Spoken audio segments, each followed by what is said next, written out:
Many people didn't know about NORAD, nor did they know that there's actually nuclear silos in NORAD or at NORAD. There's a couple of one of the faces of NORAD has like 2 or 3 missile tubes or something like that. There actually used to be missile silos, basically in NORAD or at the site, pretty much.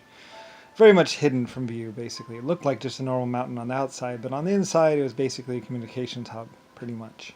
And also had 2 or 3 nuclear missiles itself. Most people wouldn't know about that, though. Regarded as top secret or whatever, need to know or whatever else like that, was basically the 1 or 2 or 3 missile tubes at the site for basically world leaders to escape. Or people, I think one was escape pod, one was a nuclear missile, and there was also another nuclear bomb that could actually remove half the side of the mountain in case they were ever trapped inside and needed an escape. Basically, I'm not exactly sure about the details of it. Pretty much the Germans designed it. Basically, it's basically just a communications hub, though. In case they're actually hit with a whole bunch of nuclear weapons, like last call defense, basically, pretty much. So basically, I mean, there's many details about NORAD, and lots of people would say, "Well, I penciled it on a napkin, and we designed it." It's like, no, you didn't. You went in there and looked at it, and then you penciled what you saw. Basically, it was designed and built by Germans and Irish people, probably. It was built hundreds of years ago. It was decommissioned in like 1920 or 1930.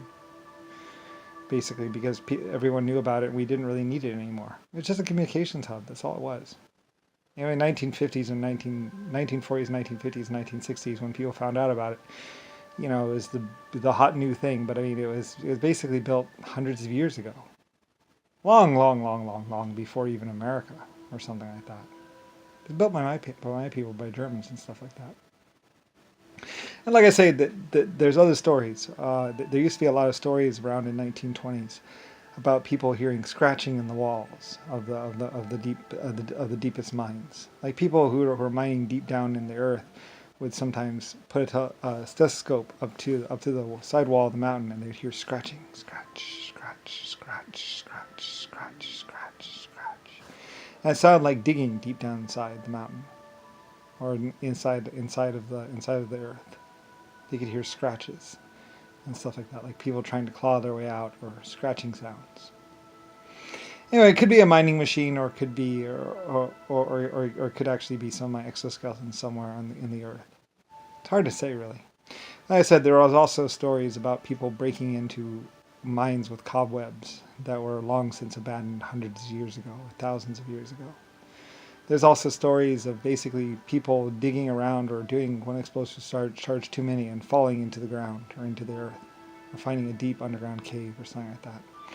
Well, they're down there. I mean, there were some big caverns down there. Like I said, lots of the stuff was just left abandoned, pretty much. There's catacombs and caves all over this planet, probably.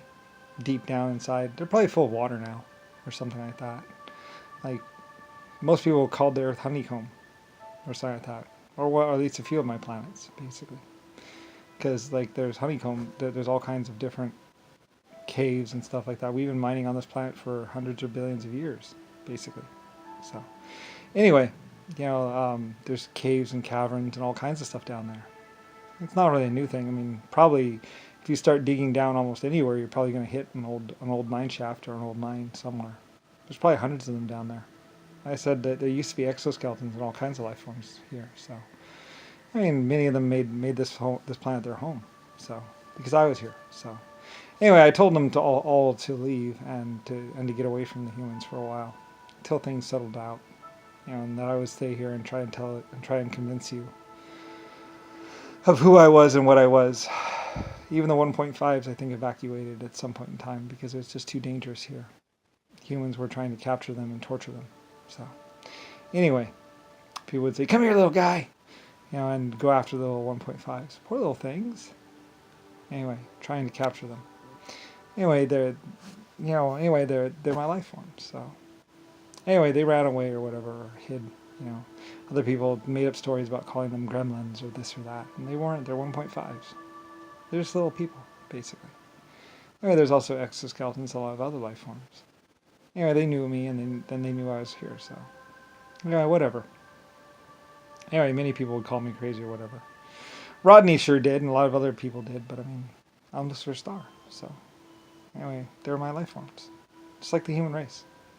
So, anyway. Whatever. In 1960 or 1950, they found out from me. Drugged me, and basically interrogated me, pretty much. They were going to torture me, but nobody would allow them to do that. So, they could only just talk to me or ask me questions, basically. And that's about it. So, anyway, they asked me all kinds of questions and stuff like that, and they actually found out about this in like 1930, 1940, 1950, 1960, some point, basically. Pretty much. So now I just tell the public this right now, you know. And like I say, a lot of people were trying to get the drop on me, or trying to get a jump start on basically who this star was. But it's like, you're not going to get a jump start on me. I mean, I'm 100 trillion years old. It's one of my life forms. They're very old life forms. So. And when they wander around the galaxy, do this, do that, the LSF-A, and they knew of me. They should know of me, so. And whatever, I suppose they're out there somewhere. I told them to evacuate the Earth and get away from here, you know, until things settled out. You know, and I would try and tell you the truth, and maybe you listen, maybe you wouldn't. Whatever. But there's no sense in them staying here and dying or being tortured to death, so. It was best if they just get away from here, you know, and go back home. Realistically, I thought I would be fine here, but apparently some other humans out there had some other ideas as to what to do with an epic creator, or their basically person who created them. So anyway, yes, well, anyway, whatever.